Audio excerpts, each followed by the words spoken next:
Guys, welcome back to सट्टेबाज trader. काफ़ी दिन से वीडियो मैंने बनाया नहीं था क्योंकि मैं अपने गांव गया हुआ था। वहाँ पे शादी वगैरह थी तो फंक्शन में ही बिजी था। और ट्रेड तो मैंने फिर भी किया, बट लैपटॉप वहाँ नहीं था तो मैं रिकॉर्ड नहीं कर सकता था स्क्रीन, और वीडियो बनाने का भी टाइम नहीं था और नहीं इतना सब कुछ था उधर। बट जो पीएनएल है पिछले 8-10 दिन का, जब से मैंने वीडियो नहीं बनाया, ऑलमोस्ट एक आध हफ्ते हो गए होंगे, तो उस सब का मैं इस वीडियो में दिखा दूंगा। कोई ख़ास है नहीं, मतलब प्रॉफिट तो नहीं हुआ, ओवरऑल अभी भी लॉस में ही है ये मंथ भी, और ओवरऑल पीएनएल तो लॉस में रहेगा ही क्योंकि ऑलरेडी लॉस में था। तो अभी कुछ नई स्ट्रेटजी बनाने की ज़रूरत है। तो वो मैं कब से सोच रहा था। अभी मैंने कुछ डिसाइड किया कि नेक्स्ट 10 डेज़ के लिए मुझे क्या करना है। पर डे एक ट्रेड लेना है।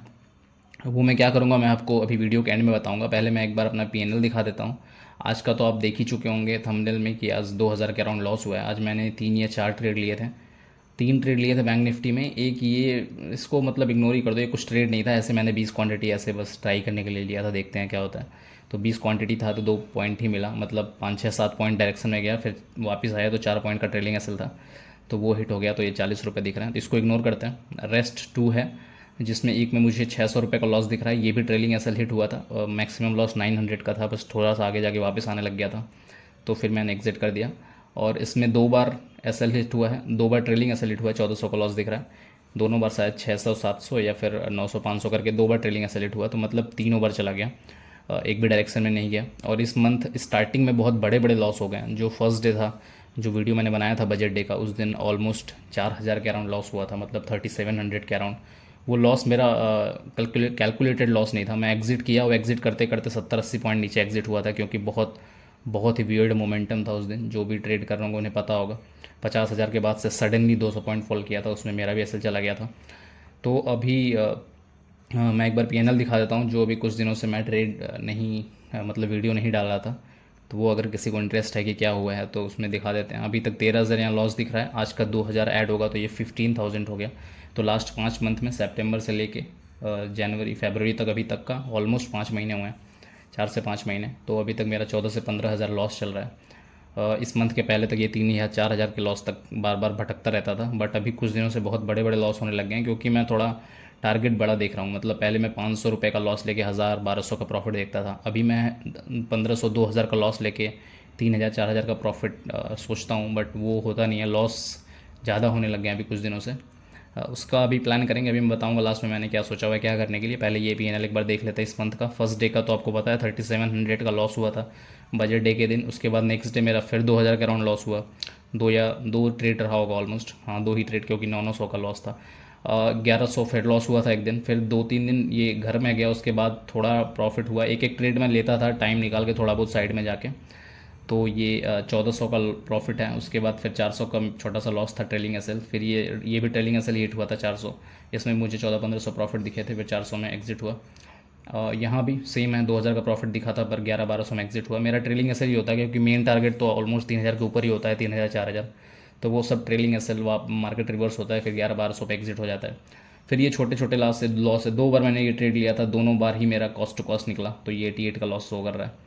फिर अगले दिन एक ही ट्रेड मैंने लिया था, ये 900 का लॉस मेरा एसएल था, वो एग्जिट हो गया था एसएल पे। आज मेरा फिर से 2000 रुपये का लॉस हुआ है यहाँ पे, जो अभी दिखेगा कल। तो अभी अच्छा खासा लॉस चल रहा है। अभी इस मंथ का देख लेते हैं। इस मंथ का भी लॉस में ही होगा, क्योंकि यही मंथ तो अच्छा खासा लॉस में गया है, जिसकी वजह से ओवरऑल लॉस इतना ज़्यादा दिख रहा है। क्योंकि उसके पहले तो ठीक ठाक चल रहा था, 2-4-5 हज़ार का लॉस था। इस मंथ का देख लेते हैं। इस मंथ मुझे लग रहा है कि हाँ देखो 5500 दिख रहा है 2008 का आज का, तो 7500 हो चुका है अभी। 12-13 दिनों के अंदर 7500, और ऑलमोस्ट 13-14 दिन और बचे हैं इस मंथ में, क्योंकि 28th का मंथ है। तो 10 या 11 ट्रेडिंग डेज बचे होंगे इसमें। तो देखते हैं 10 या 11 दिन में हम वो 7,500-8,000 रिकवर कर पाते हैं कि नहीं। मैंने कुछ प्लान तो किया है, कल से वही करना है। 2 से 3 मिनट का ही ट्रेड लेना है। आज तो मैंने एक्सप्लेन कर दिया, हाँ मैं कल के प्लान ही बताता हूँ। अब से नेक्स्ट मैंने जो प्लान किया वो ये कि रोज़ का एक ट्रेड लेना है बैंक निफ्टी में, निफ्टी में भी नहीं, बैंक निफ्टी में। और 2 लॉट में होगा वो। 2 लॉट मतलब आजकल एक स्लॉट में 30 शेयर हो रहे हैं, तो 2 लॉट में 60 शेयर हो गया। और 20 पॉइंट का मेरा छोटा सा एसएल होगा, बहुत छोटा सा एसएल होगा। और 60 पॉइंट का मेरा टारगेट होगा, जो 1:3 रिस्क टू रिवॉर्ड रेशियो है। तो अभी मैं चैट जीपीटी के साथ अपना डिस्कशन कर रहा था, तो मुझे पता लगा है कि अगर अगले 10 दिन तक मैं सेम ट्रेड यही करूँगा 1:3 का, बहुत ज़्यादा चांसेस है कि ट्रेड मेरा 2 से 3 मिनट के अंदर क्लोज होगा, क्योंकि 20 पॉइंट का एसएल कुछ भी नहीं होता है। और मेरा ट्रेलिंग एसएल भी 20 पॉइंट का ही होगा, लाइक 20 पॉइंट मेरे डायरेक्शन में गया तो 20 पॉइंट मैं अपना ट्रेल कर लूँगा, ऐसे ही होगा। क्योंकि 20 या 30 पॉइंट जाने के बाद अगर रिवर्स हुआ तो फिर लगातार 10 में से मतलब 5-6 एसएल हिट हो सकते हैं, तो उससे बचाना है मुझे। तो इसलिए मैं ट्रेल करूँगा लगातार ही, ताकि 1 2 3 भी अगर टारगेट मुझे 10 दिन के अंदर मिल गए, मतलब 3 दिन भी 60, और 60 पॉइंट बहुत अगर सही ट्रेड है आपके डायरेक्शन में ट्रेड जा रहा है तो 60 पॉइंट बहुत ईजिली मिल जाता है मॉर्निंग के टाइम में, क्योंकि बहुत तेज़ी से मार्केट मूव करता है। लेकिन अगर गलत गए या फ्लक्चुएशन बहुत रहा तो फिर एसएल भी जाएगा, बट एनीवे वही तो मार्केट है। तो अभी फिर यही प्लान है कि 1:3 का रिस्क टू रिवॉर्ड रेशियो होगा, रोज का मात्र एक ट्रेड होगा, वो एसएल जाए चाहे विद इन सेकेंड्स चला जाए, मैं दूसरा ट्रेड टच नहीं करने वाला हूँ, यही डिसिप्लिन रहेगा। रोज़ एक ट्रेड लेना है मिनिमम, जो मैक्सिमम लॉस है वो 1200 का हो सकता है, मतलब एग्जीक्यूट होने में 2-3 पॉइंट और चला जाए तो अलग बात है, मतलब 1300 1350 1400 चला जाए तो वो अलग चीज़ है। मैं 1200 पे अपना टारगेट एसएल लगा दूंगा। मैनुअली एग्जिट नहीं करना है, क्योंकि मैनुअली ऊपर नीचे हो जाता है हमेशा, एग्जिट करने जाओ 5-6 पॉइंट ऊपर नीचे हो जाता है। इसीलिए मैं एसएल सेट करने के बाद ही टारगेट लूँगा, ट्रेड लूँगा। और मेरा जो टारगेट होगा 60 पॉइंट का होगा, 60 पॉइंट का टारगेट होगा, जो प्रॉफिट देगा 3600 का। तो मेरा जो रोज़ का ट्रेड होगा वो 1200 से 3600 के बीच में कहीं पे क्लोज होगा। फाइन। तो यही है प्लानिंग अब से नेक्स्ट 10 डेज़ के लिए। कल फ्राइडे है, कल से 14 से स्टार्ट होगा, फिर 15-16 तो ऑफ होगा, फिर 17 से नेक्स्ट जो 5 दिन का होगा ट्रेडिंग डे वो, और फिर अगले वीक में 4 दिन, मतलब 27 तक ऑलमोस्ट। इस मंथ पूरा ही जो 10 दिन ही बचा है शायद ट्रेड के लिए, 10 या 11 दिन बचा है, तो उसमें से 10 दिन मेरी यही ट्रेड होंगे। अब 10 दिन में जो मेरा मिनिमम जो 10 दिन में मैक्सिमम लॉस है वो मेरा 12,000 का हो सकता है, अगर मैं रोज़ टारगेट अपना एसएल दे दूँ। मतलब मैंने एंट्री किया और एसएल चला गया, मैंने एंट्री किया और एसएल चला गया, तो जो मैक्सिमम मेरा लॉस है वो 12,000 रुपये का हो सकता है, जो नेक्स्ट टू इम्पॉसिबल है, मतलब बहुत ज़्यादा रेयर है, ऐसा कभी नहीं होता है। आंख बंद करके कहीं पे भी ट्रेड ले लोगे तब भी वो आपके डायरेक्शन में घूम फिर के जा सकता है, 8-10 पॉइंट नीचे जाके फिर आपके डायरेक्शन में जा सकता है। ऐसा कभी नहीं होगा कि आप ट्रेड ले रहे हैं और 10 दिन तक लगातार वो 20 पॉइंट का एसएल दे दे। हालांकि 20 पॉइंट बहुत ज़्यादा नज़दीक होता है, बट स्टिल नहीं जाएगा। तो 12,000 जो है मैक्सिमम लॉस वो भी नहीं हो सकता, और ये भी पॉसिबल नहीं है कि रोज़ 60 पॉइंट टारगेट दे दे, कितना भी अच्छा कोई ट्रेडर हो रोज़ का 60 पॉइंट नहीं ले सकता है, नहीं तो वो करोड़पति बन सकता है एक 10 दिन के अंदर ही। क्योंकि 60 पॉइंट मतलब समझ रहे हो आप क्या होता है, अगर रोज़ का 60 पॉइंट है तो आप ऑप्शंस में लाखों रुपए का ले सकते हो, ऑप्शंस बाइंग में इतने सस्ते में मिलता ही है। तो वही नहीं करना, और हाँ ऑप्शन बाइंग करना है। अभी मैं कुछ दिन से ऑप्शन सेलिंग कर रहा था, बट उसमें बहुत ज़्यादा कैपिटल लग रहा है, और बहुत सारे ट्रेड में ले ही नहीं पाता हूँ देख के भी। जैसे बैंक निफ्टी अगर बहुत ऊपर चल रहा है, 700-800 का ऑप्शन प्राइम मिल रहा है, तो वो सेल नहीं हो पाता है। और अगर हेजिंग करता हूँ तो फिर मैं मैनुअली वो नहीं लगा पाता हूँ, मैनुअली मतलब एसएल और टारगेट साथ में नहीं लगा पाता हूँ, फिर कैपिटल रिक्वायर्ड होता है, तो उसमें बड़ा इश्यू हो रहा है। तो इसलिए मैं ऑप्शन बाइंग ही कर रहा हूँ, और 50-60 पॉइंट के टारगेट के लिए ऑप्शन बाइंग ही ठीक है। सेलिंग में मतलब जिसको 100-200 पॉइंट टारगेट लेना होता है उसके लिए ठीक है कि होल्ड करके रखो, धीरे धीरे मार्केट गिरता रहेगा, आपका ऑप्शन डीके होता रहेगा, फिर आपको प्रॉफिट मिलेगा।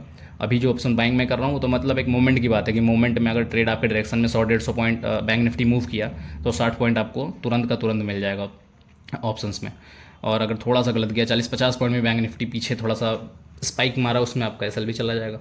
तो बहुत ही शॉर्ट रेंज टाइम पीरियड के लिए मेरा ट्रेड होगा, जैसे 2-3 मिनट के अंदर, 4 मिनट के अंदर ट्रेड डेफिनेटली रोज़ क्लोज हो जाएगा, मुझे पता है। क्योंकि ये सारे ट्रेड मैं मॉर्निंग में ही करूँगा, 9:15 से 9:30 9:45 के बीच में ट्रेड करके क्लोज करके डे ख़त्म। मतलब ज़्यादा सोचना ही नहीं है, ज़्यादा लंबा नहीं जाना है कि पूरा दिन बैठ के देखना है मार्केट ऊपर नीचे, वो तो 24 घंटे हो रहा है और बहुत ज़्यादा देखने से कोई फ़ायदा नहीं हो रहा है। तो अगर ये 10 दिन का रिजल्ट है, ये ट्रेडिंग एक्सपेरिमेंट है एक तरह से, तो अगर ये नेक्स्ट 10 दिन काम करता है तो इससे आप भी कुछ सीख सकते हो, आपको भी लगेगा अगर कि हाँ प्रॉफिट हो रहा है, मतलब ये अच्छी चीज़ है सीखने के लिए। इससे कोई बहुत बड़ा ट्रेडर नहीं बन सकता है, बट सीखने के लिए अच्छी चीज़ है कि एक बार 8-10 हज़ार 15,000 का प्रॉफिट अगर आ गया, क्योंकि मैक्सिमम प्रॉफिट जो पॉसिबल है इससे वो है 36,000, क्योंकि 3600 टेंटेड 36,000। हालांकि वो इम्पॉसिबल होगा नहीं कभी ऐसा कि आप 10 के 10 ट्रेड में टारगेट हिट कर दो, बट स्टिल पॉसिबिलिटीज़ हैं। तो इसीलिए -12,000 से लेके प्लस 36,000 इतने के बीच में मेरा 10 दिन का कुछ पीएनएल होगा नेट। तो अगर प्रॉफिट में आया तो ये 5500 जो दिख रहा है ये पॉजिटिव में जा सकता है, अदरवाइज़ ये 15,000 भी जा सकता है। तो एनीवे रिस्क तो लेना पड़ेगा मार्केट में है तो अगर ये 10 दिन स्ट्रेटजी काम करती है और मैं ठीक ठाक प्रॉफिट में रहता हूँ तो फिर मैं आगे इसको कंटिन्यू करूँगा, लॉट साइज़ बढ़ा के करूँगा। जहाँ मैं 2 लॉट कर रहा हूँ वहाँ 3 कर सकता हूँ, 4 कर सकता हूँ। और अगर लॉस में गया तो फिर कुछ नई स्ट्रेटजी सोचेंगे, मार्केट में तो ऐसे ही बने रहना पड़ेगा, देखते हैं। ठीक है, मिलते हैं फिर कल की वीडियो में मैं आपको दिखाऊंगा कि ये जो मेरी स्ट्रेटजी है एक ट्रेड की वो किस तरह से काम कर रही है। तो कल से वीडियो 2-4 मिनट का आएगा, लेकिन रेगुलर 10 दिन के लिए आएगा। रोज़ मैं दिखाऊंगा कि जो मैंने ट्रेड लिया है किस मोमेंट पे लिया है, क्या देख के मैं सोचा हूँ कि मेरा 20 पॉइंट का एसएल नहीं जाएगा बल्कि ऊपर जाएगा 60 पॉइंट के टारगेट पे। बस इतना ही वीडियो होगा। तो मिलते हैं फिर अगली वीडियो में, तब तक आप लोग भी मज़े करो।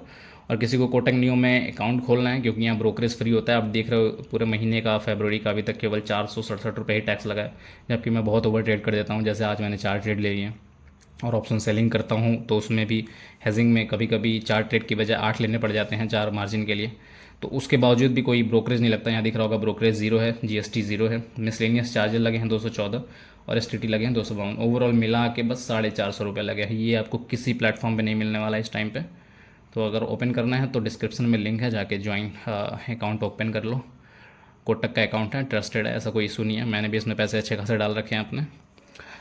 ठीक है, मिलते हैं अगली वीडियो में, देखते हैं कि क्या रहता है portfolio. Bye bye, take care.